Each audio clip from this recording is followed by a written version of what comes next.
Hii ndiyo sababu kwa nini tunapenda mpira wa miguu.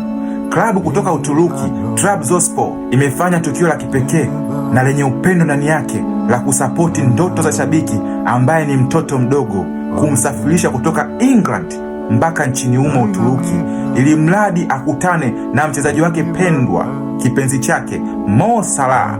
Isaac Kiani ni shabiki mkubwa wa Liverpool mwenye miaka 6 tu, ambaye anajulikana kwa upendo mkubwa kwa Mo Salah na Virgil van Dijk, mpaka ana medoli zenye sura za wachezaji hao wawili, na kila mahali anapokwenda huwa anatembea nayo kama super heroes kwake. Hapo awali, baada ya video zake za mapenzi makubwa na Liverpool kusambaa zikawafikia Virgil van Dijk na Mo Salah, walifurahi kuziona, wakaamua kumtembelea shuleni, kumsurprise, then kumchukua na kumpeleka kwenye klabu ya Liverpool kuona wachezaji wengine, na mpaka Virgil van Dijk aliingia naye uwanjani kwenye mechi dhidi ya Manchester City. Safari hii mambo yakabadilika. Klabu ya Trabzonspor ilimsafirisha yeye na familia yake mpaka huko nchini Uturuki ili akutane na Mo Salah, kumsurprise uso kwa uso.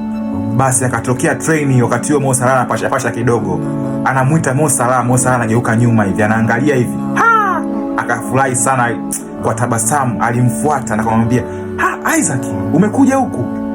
Kweli umenifurahisha, umenishtua, umenifurahisha kwa kweli. Alifurahi sana, ikawa ni good moment, mpaka Isaac akapiga assist all enough for Mo Salah to score a banger. Yani ilikuwa bonge moja la moment kwa kweli. Klabu ya Trabzonspor, hiki ambacho wamekifanya ni kitu kikubwa sana, kwa sababu wanaelewa kwa nini watu wanapenda football. Na mpira sio biashara tu, bali upendo na furaha za watu. Hiki ndio kitu ambacho wamekifanya Trabzonspor. I'm happy for this.